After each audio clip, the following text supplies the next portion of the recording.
I just wanted to show you guys my new toy. That sounds really weird. Ready for it. Ready for it. So a few of you guys know that I've been a photographer for a really long time already, and I actually haven't upgraded my gear in a while. I still had a really good camera, and it's still a great camera that I'm going to keep. I was shooting with the Canon 5D Mark III. It's a bit old school compared to the stuff that's out now, but it's still a beast of a camera. It's literally been all around the world with me and helped me take all of the amazing images that I've been able to take in the past few years. But you know what, it was time to upgrade because my gear was just getting to a point where it just wasn't keeping up with a lot of the new technology. So after lots of thinking and asking for advice from a lot of professionals and other friends that are into shooting, I finally decided on what camera to buy, and I have it here today. It is the Canon EOS R5. So, man, I just wanted to give you guys kind of my first impressions. I've been shooting with it for about a day now. We tested it out yesterday in the rain. And look, I don't have any RF glass yet, but I've got some coming soon, hopefully. So I just stuck on an adapter and my trusty old 135 f2, which is a beast of a lens. If you guys haven't checked that out, this is an amazing piece of glass. And yeah, we tested it out in the rain yesterday. And honestly, I can't get over how good the camera is in the field. I can tell you guys about all the specs, the 45 megapixels, the IBIS, what else is there? The 8K, the 4K 120. Like there are so many things that people can read up about the camera. It is, in terms of specs, it's literally got like the longest list of specs. But what I think really matters is how the camera actually works when you're out there shooting. Like, does it actually work well when you're in the field and like outdoors? If you're in, depending on whatever setting you're shooting at, like, does it actually function well? Is it built well for the user? So I want to give you guys the things that I love most about the camera and tell you guys a couple of things to maybe watch out for, and this is the camera that is right for you. So off the bat, it isn't cheap.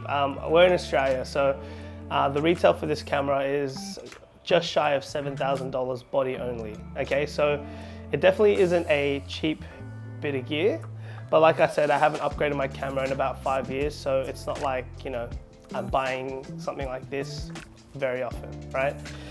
In my opinion, if you are shooting a lot and you're shooting, like, I guess at a professional level, then definitely it is worth investing in a better camera.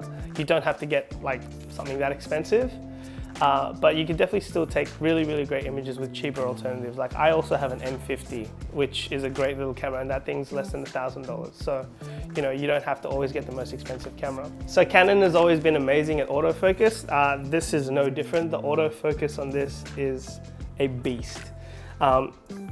It's super sharp, it's super quick. I'll be moving my head like super quick trying to trick it, and it just stays on. And it tracks your eye as well. The eye tracking is on point too. And the new feature they've added on the R5 is it does animal tracking. So if you're doing like wildlife photography, or you just want to take photos of your pets or whatever, it literally detects like dogs and cats and animals. Like it is actually insane. And I already put that to the test, and it works. The one thing that I will say as well is I don't believe that like Canon really marketed it that well. Like, I love Canon and everything. Like, I've been shooting Canon forever, and I think image quality and videos, like they're just always on point. But they marketed this as mainly like an 8K camera. And in my opinion, and a lot of other people that have played with the camera now, that's definitely not the strongest point about this. It is crazy, it's kind of like a cool little feature, but I feel like Canon really pushed the 8K to the forefront of the marketing, when really like the 8K has like severe overheating issues, which everyone knows about now. Thing is, for me, I'm mainly a photographer, and I think that that's what Canon should have focused on when they were selling this camera, because as a photographer, this thing, I can't fault it. Like, there literally hasn't been anything that I've experienced with this camera that is bothering me.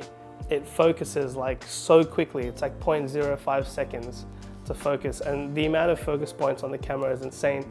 The enhanced viewfinder allows you to really see what you're shooting, especially when you're in manual adjusting the settings.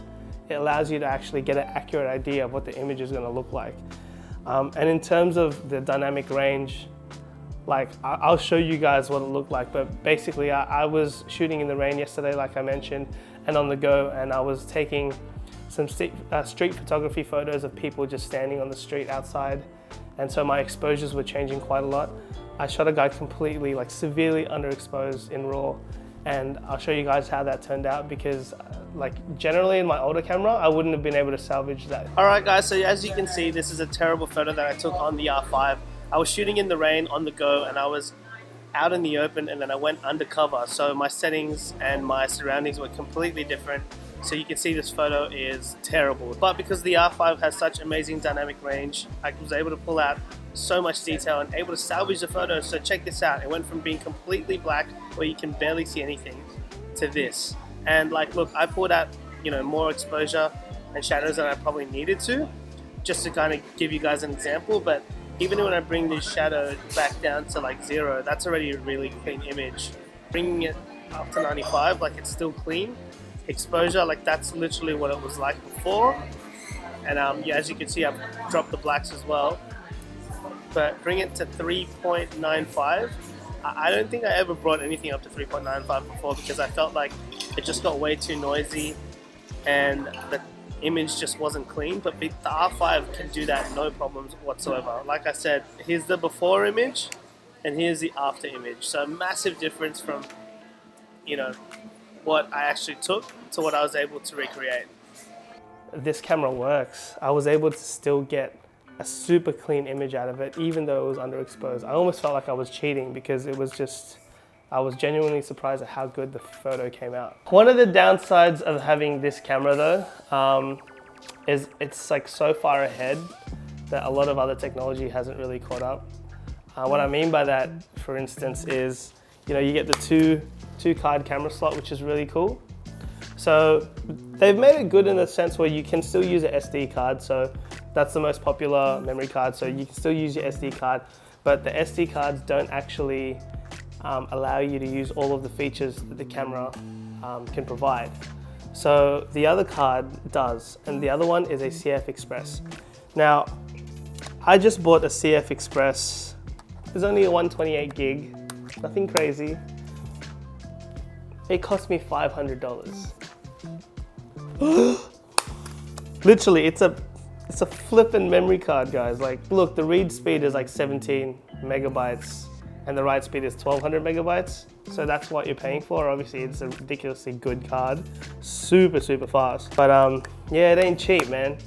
And talking about memory cards as well, if you are actually shooting in 8K, I'm pretty sure it's something crazy like 1 minute takes like 100 gigs or something, which is, that is insane to me. Plus, also because it is a 45 megapixel camera, which is insane, that is good because the image quality is amazing. You can crop so close and like the images are still super sharp and clean, but it does mean that your file sizes are massive. Like my photos are like 45 to 50 megs like for one image, which is crazy when you think about it, you know? Coming from like a 5D3, which is pretty much half the size. Also, I will mention that the video codec is not really super efficient. It isn't as compatible with current laptops and computers, but I mean, that stuff should catch up as well in the near future.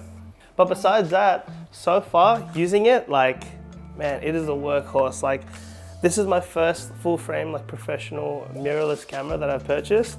And it's gonna be hard for me to really find a reason to upgrade this in a few years' time. I know technology always evolves and something newer and better always comes out, but I really can't fault this in terms of a photography camera. Like I said, I know there are issues with video, but I'm a photographer. And for me, man, you can't beat it. I'm super happy with it so far. I'll let you guys know in a month's time after I've shot with it more and tested it out, what I think.